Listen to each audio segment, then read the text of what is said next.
berbicara tentang ilmu tafsir. Ada beberapa ulama yang menghindari kata tafsir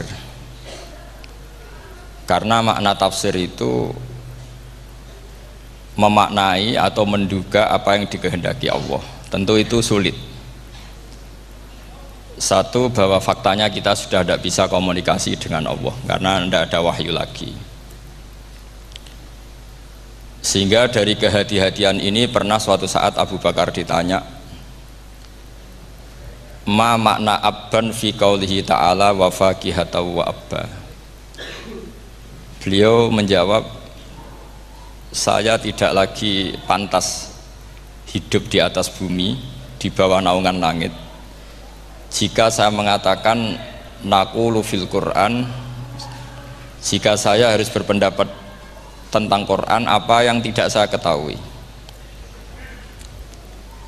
Itu kehati-hatian yang dilakukan Sayyidina Abi Bakrin As-Siddiq.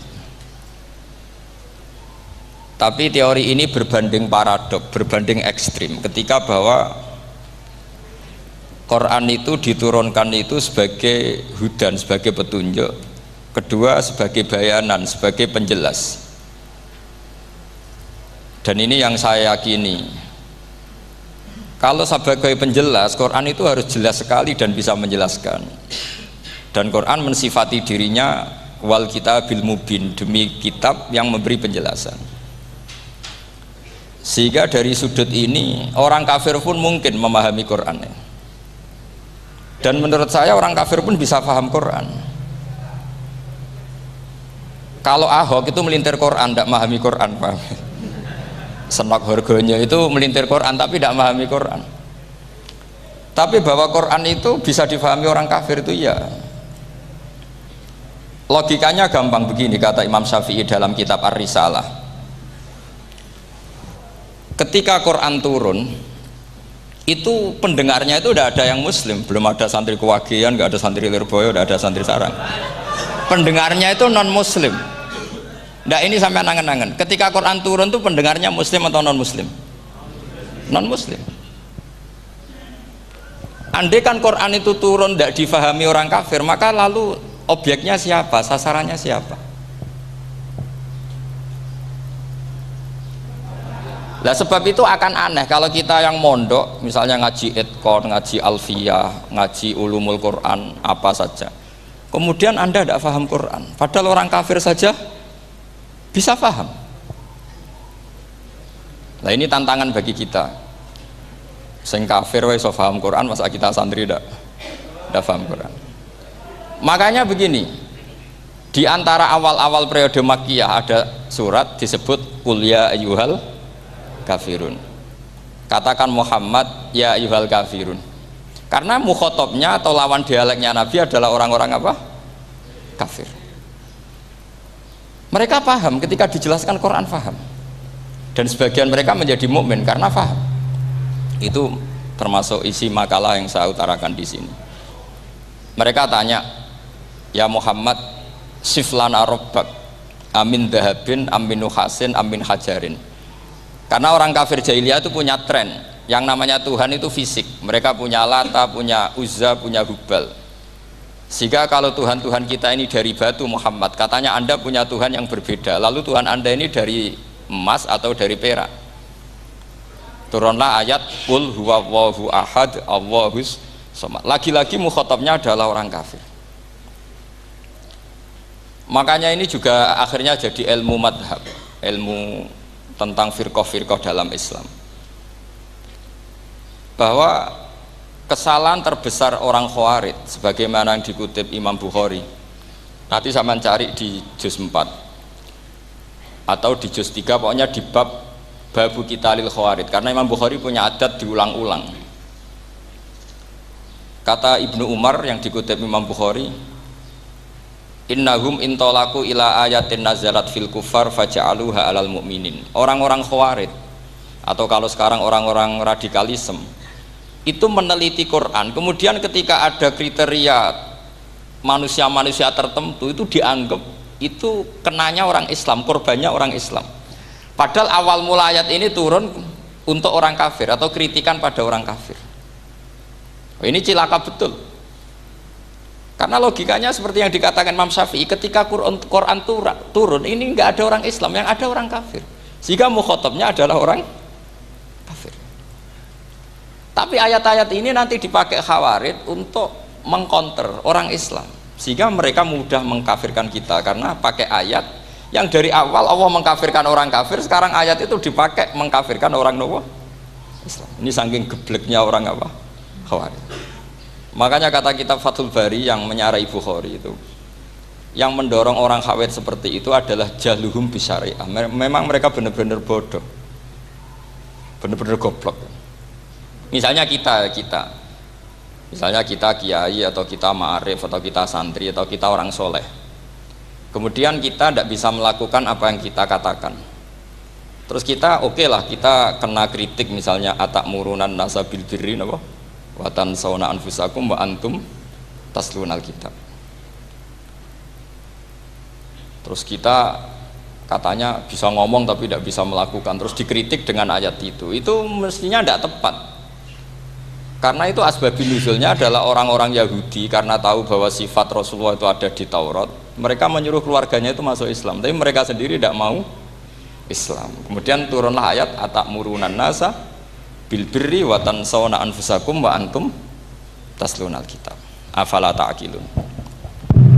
Sekarang perbandingannya begini, misalnya ada orang Islam, taruh saja Zaid itu maling, ya maling, konsisten dia malingnya sampai tua.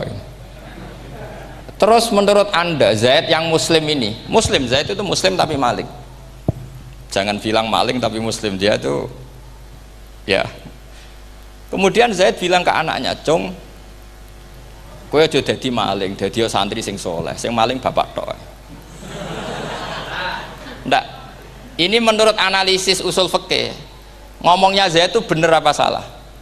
Benar kan? Nasihatnya ya benar, ngomongnya juga benar. Kamu tidak bisa ngeritik Zaid, kamu bisa ngomong tapi tidak bisa melakukan, tidak bisa. Fa innal amra bil ma'ruf wajib, wal qawla bil ma'ruf ya wajib, wal qawla bil haqqi ya wajib. Jadi itu hal yang berbeda. Misalnya fa innal amra bil ma'rufi wajibun, memerintahkan barang baik itu baik. Wa innal qawla bil haqqi ya wajib, mengatakan yang hak itu ya wajib. Berarti Zaid tetap kena khitab, kamu harus nasihati anak secara benar, kamu juga harus ngomong hukum secara benar. Lalu ketika Zaid ngomong hukum secara benar, cung ojo maling, maling ku dosa, cung ojo nerusno profesi ini bapak maling, maling itu tidak benar. Dia berarti sudah melakukan dua kebenaran, yaitu ngomongnya benar, nasihatnya benar. Dia salah, perilakunya tetap maling. Tapi jangan karena dia maling lalu omongannya enggak salah juga, berarti salahnya malah tiga. Makanya ini pentingnya ngaji sama ulama, sama ahli usul fikih. Jadi tidak bisa dicampur adukkan. Zaid gagal dalam perilaku, tapi jangan gagal lagi di nasihat. Nanti kalau dia tidak nasihati, maka anaknya terus maling, alasannya niru bapaknya. Karena bapaknya kalau mau nasihati nanti disemprit sama santri-santri, "Pak, sampean ra oleh nasihati anake ra sama maling, sampean dhewe maling." Oh, tidak bisa cara usul fikih. Itu malah yudraku kulluh la yudraku napa? Kulluh, atau bahasa populernya al-maisur la yasqutu bil ma'sur. Misalnya kita sebagai kiai hanya bisa takrib, hanya bisa jurumiyah. Apa muda Fathul Mu'in cek abote, bulet, maknanya bulet. Kamu tidak boleh ngomong gini, "Cung, kowe sebagai muridku kudu nurut aku. Nak gurumu goblok tok takrib, kowe tok takrib wae. Gak oleh ngelangkai guru, gak sopan gitu misalnya gitu." Gak boleh gitu. Tetap kita ngomong, "Cung, kowe aja koyo aku. Kowe kudu alim Fathul Mu'in, alim Fathul Wahhab." Sama tidak bisa protes, Pak Guru sendiri tidak bisa. Kebenaran tetap sebagai kebenaran, meskipun kita tidak kuat melakukan atau tidak bisa melakukan. Lagi-lagi ayat itu sebenarnya ada untuk kita, untuk orang Yahudi, atakmurunan nasa bil birri wa tansawna anfusakum wa antum taslunal kitab. Sebab itu istidlal dengan Quran itu memang resikonya tinggi kalau tidak bagi mutabakhir, karena yaitu tadi, ini harus ada pengetahuan yang luas tentang asbabun nuzul, tentang kriteria. Nah, kalau terpaksa, saya katakan terpaksa, kalau terpaksa kita itibar itu boleh, tapi itu terpaksa. Bahwa Allah mengkritik orang yang bisa ngomong tapi tidak bisa melakukan. Tapi itu secara usul fikih itu runyam. Teori ini runyam sekali, fatal. Sama lihat tuh di kitab Bajuri atau di kitab-kitab fikih yang lain. Ketika Shahibil Burdah atau Shahibil Bur'ah itu yang Imam Busiri itu, Muhammad bin Busiri itu. Niku salah nama tapi kadung populer. Jadi sebetulnya Imam Busiri itu Shahibil Bur'ah bukan Shahibil Burdah, tapi kadung terkenal Burdah, kita ikut-ikutan apa? Burdah. Imam Busiri itu ngeluh, saya ini orang yang banyak kesalahan. Di antara salah saya adalah saya bisa ngomong tapi tidak bisa melakukan. Yaitu saya ngomong misalnya orang supaya tahajud, saya tidak tahajud. Saya ngomong orang supaya sholat sunat, saya nggak pernah sholat sunat. Itu sarahnya itu yang menyarai itu kan Imam Bajuri itu yang sarah Burdah. Itu mengkritik begini. Kalau Anda ngendikan itu fi ma'radi dzammin nafsi, yaitu dalam konteks Anda mengkritik diri sendiri, oke. Tapi omongan Anda salah karena secara usul fikih fatal. Fatalnya begini. Misalnya saya nggak pernah tahajud. Ya mungkin itu nyata. Mungkin itu nyata. Apakah kemudian saya tidak boleh mengatakan at-tahajjudu sunnatun? Apa saya diwajibkan diam hanya karena saya tidak pernah tahajud, terus saya seorang kiai yang haram mengatakan at-tahajjud sunnatun? Saya harus tetap mengatakan kalau tahajud itu sunnah. Saya kalau punya santri terus saya bilang, "Cung, napas nganggur yuk tahajud. Tahajud itu sunat." Karena mengatakan kebaikan pasti bagian dari kebaikan itu sendiri. Makanya kata Imam Bajuri, "Fakaifa yakunul amru bil ma'rufi mazmuman." Bagaimana mungkin sesuatu yang jelas baik karena memerintahkan kebaikan mazmuman menjadi sesuatu yang tercela hanya karena yang mengatakan tidak melakukan. Fa innal fi'la ya amrun wal hukmu ya amrun akhar. Itu beda. Jangan karena Anda tidak minum teh karena diabetes, terus Anda kalau ada tamu tidak disuguhi teh. Karena saya sendiri tidak minum teh. Wah ya repot kalau gitu. Nah itu lagi-lagi tadi orang Khawarij salah ketika mengartikan ayat yang harusnya objek kritiknya itu orang kafir, kemudian karena Quran lama sekali dibaca orang Islam sampai orang itu lupa kalau Quran awalnya turun diantaranya adalah membenahi akidahnya orang kafir, sehingga korbannya orang Islam. Itu mirip seperti cerita kita ya, santri-santri itu kalau punya musuh itu baca Hizib Nasor. Dulu pengarang Hizib Nasor itu musuhnya orang fasik, sehingga dihizib. Santri ora duwe musuh wong fasik, duwene kancane dhewe, akhirnya kancane yang kena hizib. Nah ini penting saya aturkan ya, sama seperti itu. Lama sekali Quran itu hanya dibaca orang Islam dan komunitasnya Muslim, sehingga seakan-akan semua kritikan Quran itu pada orang nopo Islam. Padahal jelas Quran ada kul ya ayyuhal kafirun. Jelas mukhatabnya orang kafir. Sadaqata lakum dinukum waliyadin. Nah ini penting kalau aturakan. Makanya kalau melihat itu, Quran jelas bisa difahami orang kafir. Bahkan banyak orang kafir yang menjadi Muslim karena faham maknanya apa? Faham maknanya Quran.